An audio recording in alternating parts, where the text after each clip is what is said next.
All right, today we're going to be looking at how to take your combo, turn it into a head shell. Obviously, this is just taking everything out of the combo and putting it into the head shell, not creating a head shell itself. So I wound up buying this head shell, and it's a factory Mesa head shell.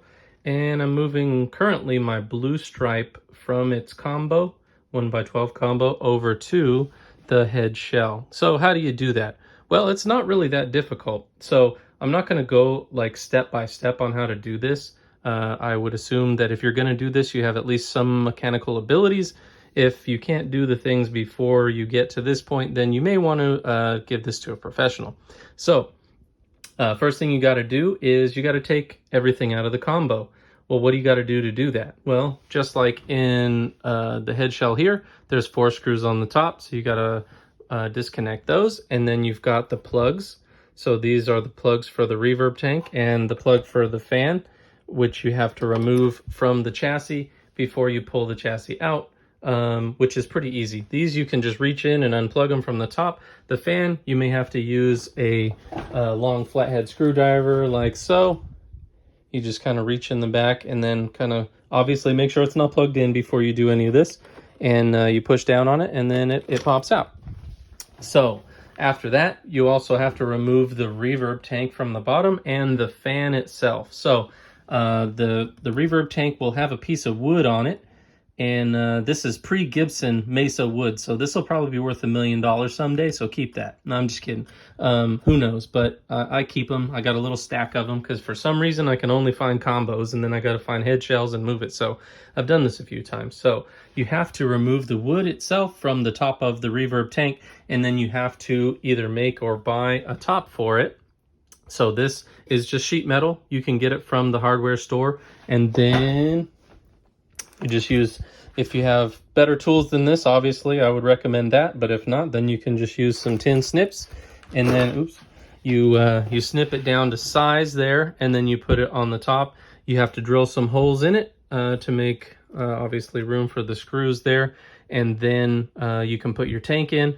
And this one, this head shell has a bit of a deeper cut here, so I had to get a little creative on how I mounted the fan.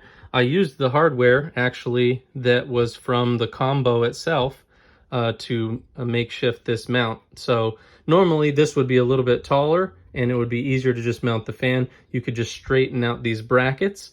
That's what I did for my Mark 4B. Straighten out the brackets, and then boom, you got yourself a perfect fan mounting location. This one I kept them in the L shape, and I screwed them in down here on the inside, and then I used the spacers, which were actually originally from the reverb tank, to get it at the right height, because you want a little bit of an air gap under there to get maximum cooling so it can blow more air.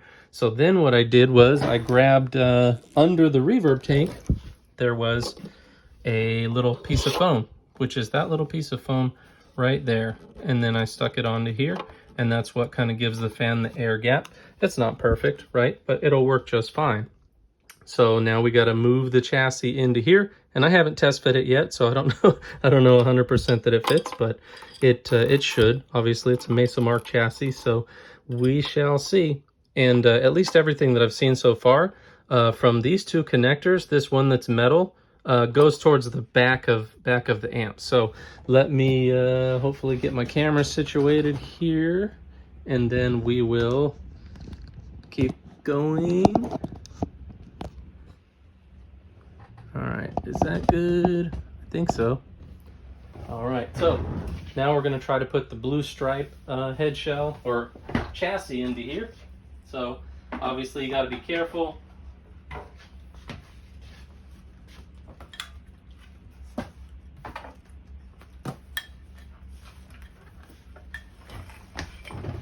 So normally the older head shells, they'll have like little pieces of wood right here, which is kind of nice because it's typically at a height that you can just kind of put the chassis in and kind of set it on that wood. But this one doesn't have that, so we're gonna have to get a little bit more creative, I guess. So we'll see. Very, very snug.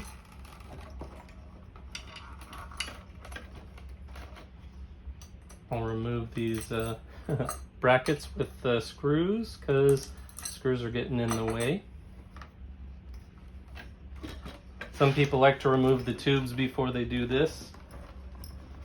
I'm not that smart, apparently. Looks like we're getting close.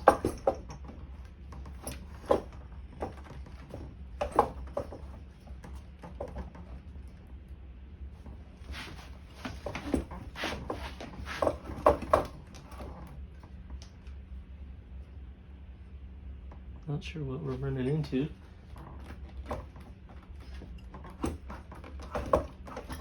I was running into some Tolex that was folding over. And the reverb tank. I'm gonna have to pull this back out.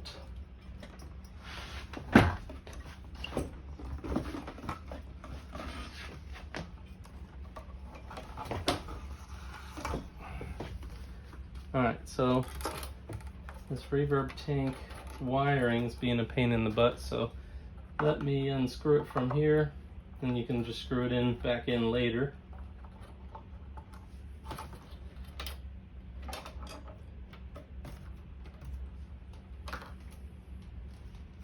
Alright, let's try that again.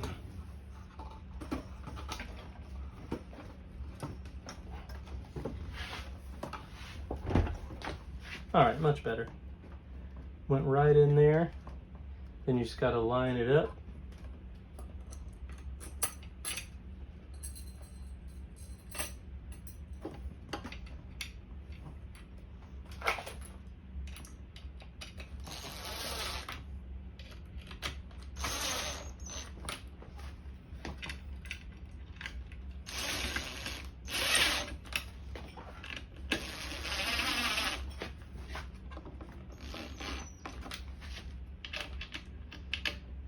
Then of course, you know, you want these snug, but you don't want them over tight because you could strip them out. If you do strip them out, I made another video on how to fix it, which is basically drill and tap it up to the next size, which I believe these are 824 and then the next one is 1024. All right, so now we got to plug in the goodies. So we got to plug in the power for the fan. This can sometimes be a pain in the butt, sometimes it's not too bad. This one, since it doesn't have that little wood piece, is actually not bad. Boom, power in for that. Now I've got to get the reverb tank plugged up. Fortunately, since this one has a bigger opening up front, maybe it'll work from the front.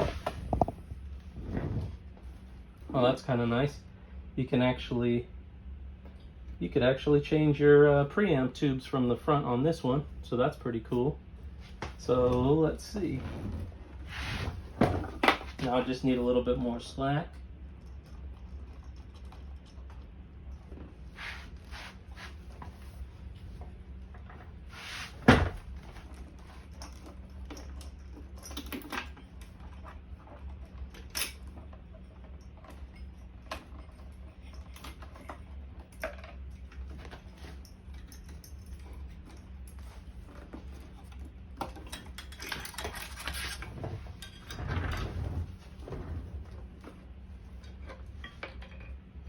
Yes, very easy. So once you get your slack, then you can plug it in.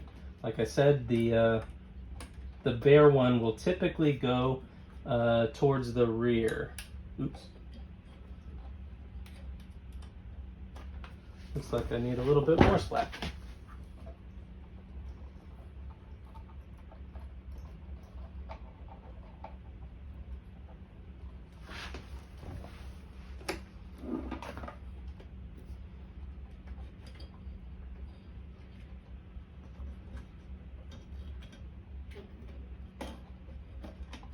Okay, perfect. So obviously you want to make sure that nothing is hitting the fan or rubbing on the fan, because that's not going to work out well for you. So now I got it, the reverb tank plugged in.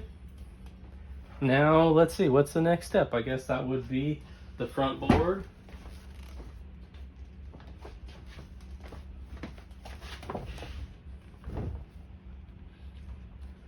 And then typically, at least from what I've found, is it's easier to slide it up from the bottom and then push it in.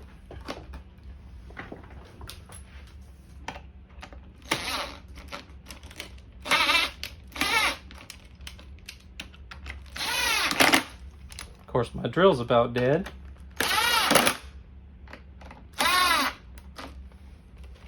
All right, and boom, there's your head shell.